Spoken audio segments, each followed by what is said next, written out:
Next gen நேயர்கள் அனைவருக்கும் வணக்கம். நான் உங்கள் டாக்டர் வி ராஜ்குமார் சிவாச்சாரியார் பேசுகிறேன். இந்த வார ராசி பலன்களில் நம்ம பார்க்க போகிறோம். அதாவது மே மாதம் 25ஆம் தேதியிலிருந்து மே மாதம் 31ஆம் தேதி வரை வைகாசி மாதத்தில் இந்த நாட்கள்லாம் எப்படி இருக்குது அப்படிங்கிறத நம்ம பார்க்க போகிறோம். அதாவது வைகாசி 17 தேதி வரையில் வரும், எப்படி இருக்கும் அப்படிங்கிறத நம்ம பார்க்க போகிறோம். அதற்கு அடுத்ததாக பார்த்திங்க அப்படின்னா உங்கள் ராசிக்கான பலன்கள், பரிகாரங்கள் எல்லாமே நம்ம பார்க்க போகிறோம். உங்கள் ராசிப்படி என்ன மாற்றங்கள், என்ன நடக்க போகிறது அப்படிங்கிறத நம்ம பார்க்கலாம். அதே போல் உங்கள் நற்காலத்திற்கு வழிகாட்டும் வார ராசி பலன் அப்படின்னு சொல்லலாம். ஏன்னா இந்த வாரத்தில் நமக்கு என்ன நடக்கும், அடுத்த வாரத்தில் நமக்கு என்ன நடக்குங்கிறத நம்ம தெரிஞ்சுக்கிட்டோன்னு சொன்னால் அதற்கு தகுந்த மாதிரி சமயோஜிதமாக நம்மளுடைய செயல்பாடுகளை நம்ம கொண்டு போகலாம். ஸோ அதற்கு தான் சுய ஜாதகம்ங்கிறது வேறு, பொது ராசி பலன்கள். இந்த ராசிக்கு இந்த இப்படிலாம் இருக்கும், அது சில பேருக்கு முழுமையாக அப்படியே பொருந்திடும். அதனால தான் இந்த வார ராசி பலன் அப்படிங்கிறது. இந்த வார ராசி பலன் மூலமாக நம்ம என்னென்னலாம் நம்ம தெரிஞ்சுக்க போகிறோம் அப்படிங்கிறது, தெரிஞ்ச விஷயங்கள் அப்படின்னு சொல்லும்போது வீட்டில் நிம்மதி, வாழ்க்கையில் செழிப்பு பெற பரிகாரங்களை செய்ய மறக்காதீர்கள். இந்த வாரத்தில் ஒரு பரிகாரம் சொல்கிறாங்களா, நேரம் கிடைக்கும்போது கண்டிப்பாக போய் செஞ்சுட்டு வாங்க. 12 ராசி பலன்கள் உங்களுக்கு மிகுந்த வழிகாட்டியாக இருக்கும். அதுலேயும் பார்த்திங்கன்னா 25ஆம் தேதி பார்த்திங்கன்னா மாத சிவராத்திரி, சிவபெருமானுக்கு விளக்கு போடுங்க, வில்வத்தினால் அர்ச்சனை பண்ணுங்கள்.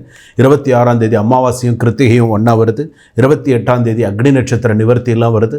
ஸோ இந்த வார ராசி பலன்களை நம்ம பார்க்க போகிறோம். கன்னி ராசி நேயர்களே, உங்களுக்கு எப்படி இருக்குது அப்படின்னு சொல்கிறது, இந்த வாரத்தில் எப்படி இருக்குங்கிறத நம்ம பார்ப்போம். பயம் கலந்த உணர்வு, என்ன செய்கிறோம், அடுத்து என்ன செய்ய போகிறோம் அப்படிங்கிற ஒரு பயம் வந்துருச்சு. இருந்தாலுமே சில பேருக்கு இந்த வேலை விஷயத்தில் தான் அதிகமான சில பிரச்சனைகளை சந்திச்சுட்டு இருக்காங்க. சித்திர நட்சத்திரம் கன்னிராசி, அஸ்த நட்சத்திரம் கன்னிராசி, உத்திர நட்சத்திரம் கன்னிராசி ஓரளவுக்கு வருமானம் வருது. இருந்தாலுமே கொஞ்சம் தடங்கல்களும் அதிகமாக வருது, சமாளிச்சுட்டு இருக்காங்க. இதில் வேலை விஷயத்தில் பார்த்திங்கன்னா அதிக தடங்கல்கள் இருக்குது, மனசோர்வு அதிகமாக வருது. சிறு பிரச்சனைகள் ஏற்பட்டு மனசில் பார்த்திங்கன்னா லேசான சில சோர்வை வரவைக்கக்கூடியதாக அமையும். அதே போல் பார்த்திங்கன்னா உங்களுக்கு சில நேரங்களில் வழக்குகள் சாதகமான சூழ்நிலையில் வரத்துக்குண்டான சூழ்நிலைகள் இருக்குது, சில விஷயங்கள் சாதகமாக அமையும். அதே போல் கன்னிராசி பொறுத்தளவுக்கு பார்த்திங்கன்னா வியாபாரத்தில் எதிர்பார்த்த நல்ல லாபம் இருக்கும். நல்ல மார்க்கெட்டிங் ஃபீல்டெல்லாம் இருக்கிறவங்களுக்கெல்லாம் நிறைய நல்ல விஷயங்கள்லாம் இருக்கும். இன்சூரன்ஸ் வழியில் இருக்கக்கூடியவர்களுக்கெல்லாம் ஓரளவுக்கு நல்ல சக்ஸஸ்ஃபுல்லாக இருக்கும். அரசாங்க வழி உத்தியோகத்தில் இருக்கிறவர்களுக்கெல்லாம் இந்த வாரத்தில் நல்ல செய்திகள் வரும். சில பேருக்கு வெளியூர் பிரயாணங்கள் அதெல்லாம் கண்டிப்பாக வரும். அதே போல் வெளிநாடு செல்லக்கூடிய சில இதெல்லாம் வரும். சில பேருக்கு எதிர்பார்த்திருந்த லெட்டர் பார்த்திங்கன்னா நல்ல செய்திகள் அப்படின்னு சொல்கிறது இந்த 25லேருந்து 31க்குள்ளே வரக்கூடிய சூழ்நிலைகள் ஜாதகத்தில் இருக்குது.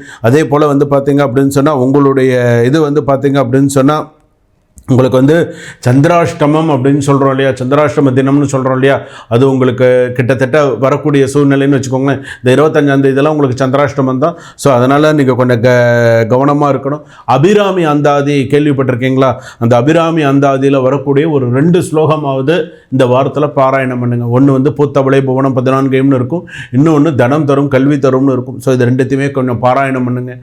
அம்பாள் சன்னதியில் இருந்து பாராயணம் பண்ணுங்கள். அதே போல் முடிஞ்ச அளவுக்கு வீரராகவ பெருமாள் கேள்விப்பட்டிருக்கீங்களா? அந்த கோவிலுக்கு போயிட்டு வாங்க. வீரராகவ பெருமாள்னு இருக்குது, அல்லது ஏதாவது ஒரு பெருமாள் கோவில் உங்கள் வீட்டு பக்கத்தில் வீரராகவ பெருமாள் கோவில் இருந்துன்னு சொன்னால் நீங்கள் அதிர்ஷ்டமானவர்களே. ஸோ அந்த பெருமாள் கோவிலுக்கு போய் ஒரு தீபத்தை ஏற்றி கால நேரத்தில் போய் ஒரு அர்ச்சனை பண்ணிட்டு வந்தீங்க அப்படின்னு சொன்னால் உங்கள் கன்னிராசி பொறுத்தளவுக்கு ஓரளவுக்கு சில சக்ஸஸ்ஃபுல்லான நல்ல செய்திகள், நல்ல விஷயங்கள்லாம் வரும்.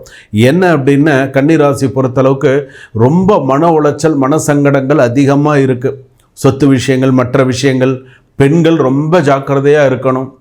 என்ன தேவையில்லாத கெட்ட பேர்லாம் வரும். ஸோ என்ன செய்யணும், எப்படி செய்யணும்னு யோசித்து செய்யுங்க, அவசரம் காட்டாதீங்க.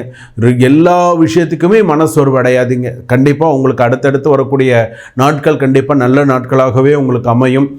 தெய்வ வழிபாடு அப்படிங்கிறதுல பார்த்தீங்கன்னா கொஞ்சம் கூட பெண் தங்கக்கூடாது. பெண் தெய்வ வழிபாடில் நீங்கள் நிறைய வழிபாடு செய்யணும். அப்போ தான் கன்னிராசி பொறுத்தளவுக்கு உங்களுடைய அதிபதி புதனுக்கு அதிபதி பெருமாள். இந்த பெருமாளுடைய அனுகிரகம் உங்களுக்கு நிறையா இருக்கணும். துளசி சாத்துங்க. வீட்டில் பெருமாள் சிலைன்னு வச்சு துளசி சாத்துங்க. மாதிரி நல்ல விஷயங்கள்லாம் பண்ணுங்கள். நல்ல செய்திகளோடு இந்த வாரம் கண்டிப்பாக நன்னாவே இருக்கும். ஸோ கவலைப்படாதீங்க. சுபம்.